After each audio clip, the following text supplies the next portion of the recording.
को होश नहीं रहा। रानी पवन रेखा पूर्व की तरफ कूद जाती है, संग की सहेलियां पश्चिम की तरफ। उस बगिया में एक द्रुमलिक नाम का राक्षस रहता था। माताओं, रानी पवन रेखा को देखो, आज राजा उग्रसेन का रूप धारण किया और आकर के रानी पवन रेखा के साथ में उसने छल कर दिया। रानी पवन रेखा को नहीं पता, राक्षस ने आकर के जोर जोर से आंधी चलने लगी, काले काले बादल आने लगे और जिस समय जोर जोर से आंधी चलने लगी है, रानी पवन रेखा डरने लगी। और जैसे ही रानी पवन रेखा डरने लगी है तो आज द्रुमलिक नाम के राक्षस ने रानी पवन रेखा के साथ में भोग कर लिया, पतिव्रत धर्म को नष्ट कर दिया। जैसे ही अपने रूप में आया है, रानी पवन रेखा ने देखा तो रानी पवन रेखा के छक्का छूट गया। अरे धोखे में बानी चुनी और रानी संग कुमत गवाई।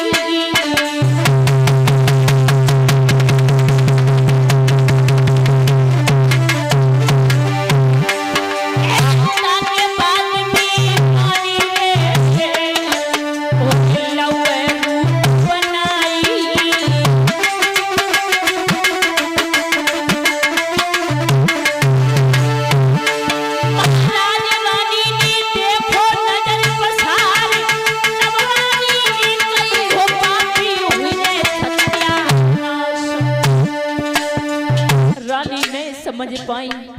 रानी ने सोचा शायद मेरे आने पर मेरे महाराज पीछे पीछे चले आए हैं।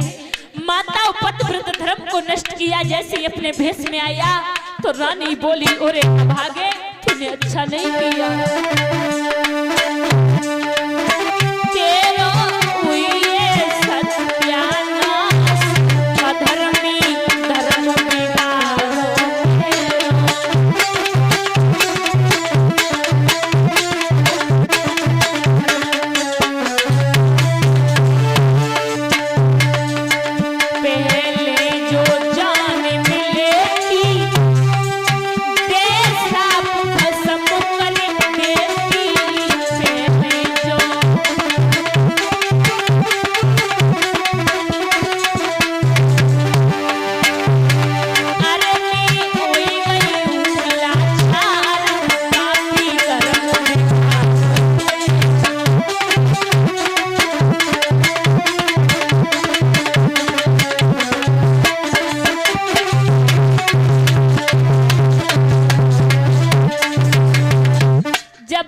अगर पहले पता चल जाती तो मेरे अंदर वो शक्ति थी कि मैं अपने पतिव्रत धर्म से तुझे जला करके राख कर देती।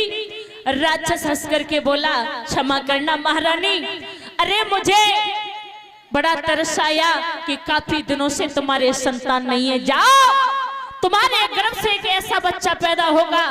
रानी बोली, और नीचे तू बतावे की कोशिश मत कर, जो तेरे अंश से पैदा होगा वो तुझ जैसा होगा और क्या कोई अच्छा होगा। जवाब दिया, संतों को सताएगा, ध्यान रख। रानी इंद्र भी हार मान करके चला जाएगा, लेकिन स्वयं प्रभु को अवतार लेकर के आना होगा और प्रभु के हाथों से इसका उद्धार होगा। आज रानी वहां से रोकर के चली आई।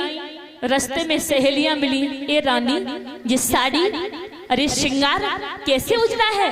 तो रानी ने वो बात को तो छिपाई लियो माताओं। और रानी बोली, बहन तुम तो चली आई, एक बंदर आओ। और बंदर ने आकर के गाल पर ऐसा तमाचा मारा जो हमारा सारा श्रृंगार बिगाड़ दिया। आज रानी पवन रेखा घर पहुंची है। धीरे धीरे धीरे धीरे समय व्यतीत होने लगा माताओं। जब रानी पवन रेखा के 9 महीने पूरे हुए, 9 मास व्यतीत हुए, तो रानी पवन रेखा को बुरे बुरे असगुन होने लगे। और परीक्षित महाराज, जब कपूत घर में पैदा होता है ना, जब कपूत बेटा पैदा होता है तो बुरे बुरे असगुन होते हैं माताओं को, लेकिन माताएं जान नहीं पाती हैं। रानी पवन रेखा डरने लगी, लेकिन महाराज तुम्हें पता है असगुन, सुनिए महाराज।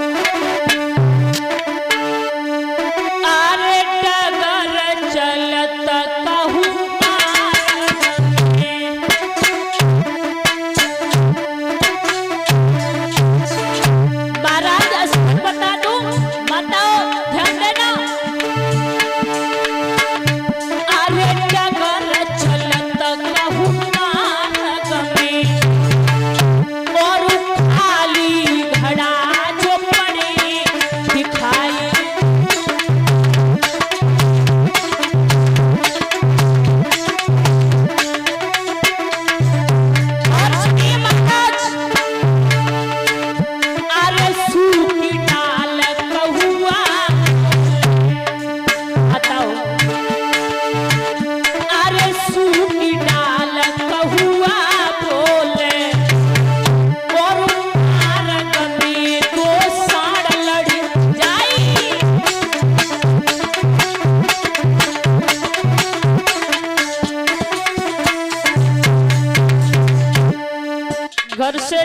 करके जा रहे हो भैया, अगर रास्ते में खाली बर्तन मिल जाएं समझ लेना अशगुन हो गया। अगर कागा अपनी भाषा में ला रहा है जोर जोर से, सूखी हुई वृक्ष पर बैठा है, उस डाली पर बैठा है, तो समझ लेना अशगुन हो गया। और सुनो, अरे पीछे लमड़ी धार मिले, मड़धार जानते हो सरप, अरे पीछे लमड़ी धार मिले और रास्ता काटे पहरी बिलाई।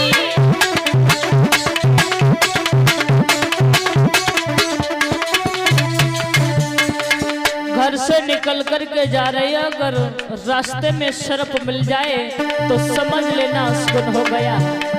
अगर बिल्ली अंगाई बच जाए समझ लेना अशगुन हो गया। और माताओं सुनिए, अरे घर से निकली जब मनुष्य किसी बहन का भाई, किसी पत्नी का पति, किसी माँ का बेटा अगर प्रदेश में जा रहा है नौकरी करने के लिए, माताओं अरे घर से निकली जब मनुष्य तो पत्नी देवेंदी बहाई।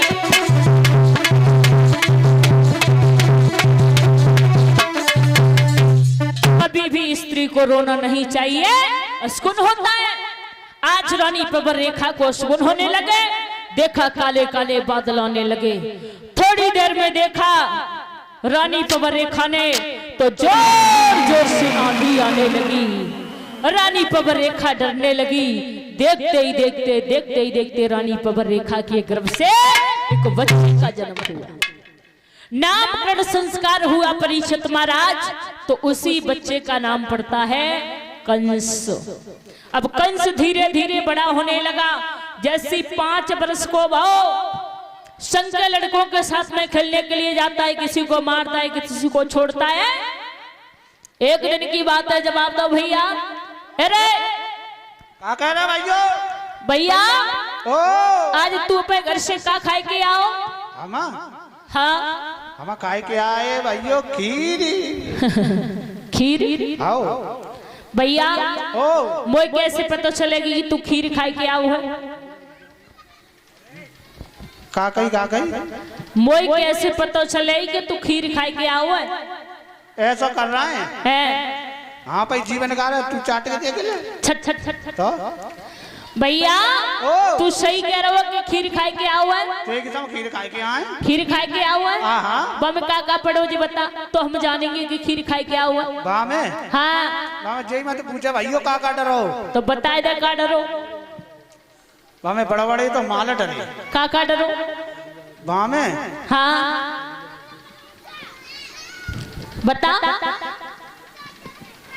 बा में भी उतना लंबे लंबे कारे कारे खारे खारे और का मखाने तो नहीं थे? हैं मखाने। अरे हाँ तो तेने ज्यादा खाइए भाइयों खीर। और का डरो? और बता। बा मखरिया। छट छट छट। मखरिया ना मखाने होंगे। हाँ भाई मखाने। और बा में भाइयों डरे साबुदानी। चल पागल, साबुदाने होंगे। हाँ भाई साबुदाने। और बा में डरी किस्मत। किस्मत नहीं, किसमिस। हाँ भाई किस्मत। हाँ और बा में डरे भाइयों कमछुआरे। ए पागल छुआरे होंगे। तो हम कहे भूलना है। और का है? तो हो सुई नहीं कहबे को। हाँ भाई छुआरे छुआरे। अच्छा। और बा में भाइयों डरो का बा में डरो बुरा दो। गरी होगी। हाँ भाई गरी बुरा दो। अच्छा तो खीर खाए के आओ है? खीर हम पक्की खाए के आओ तो मैडम पड़ी गई। हाँ खीर खाए के आओ। हाँ। तो भैया ऐसा करे पे जीव निकाल जीव। चाटे हो भाइयों? अरे तू जीव निकाल। ठीक है भाइयों। तू भोले वाले बच्चा ने जीव को निकालो या कंस ने जीव को काट लो। बालक भाग करके पहुंचा, नाना प्रकार की शिकायत जाने लगी राजा उग्रसेन के पास में। एक दिन की बात है, देखा कुछ लड़कियां दूध बेचने के लिए जा रही हैं, जो कंस रास्ते में मिल गया। और भैया जैसी कंस 18 वर्ष को भवना तो 18 वर्ष के 10-20 लड़का जाके साथ में रहे। और जानते ही अगर बड़े बाप को बेटा हो तो चिमचा तो वैसे पीछे लग जाता। सो जे कंस जैसी लड़कियों के सामने पहुंचो, जवाब दो। ए लड़की कहो क्या कह रहे हो? हमें जानती है हम कौन है? हम हाँ वो अच्छी तरह कंस है। हाँ कंस हो तो हम जानते हैं। अच्छा कहाँ जा रही हो? हम हाँ। जा रहे हैं जो दिखना रहो, हम कहा दही बेचने जा रहे हैं। दूध बेचने के लिए? हाँ। अच्छा एक बात बता, तुम में से शादी कितने की हो गई, कितनी अभी कुंवारी हो? जे जे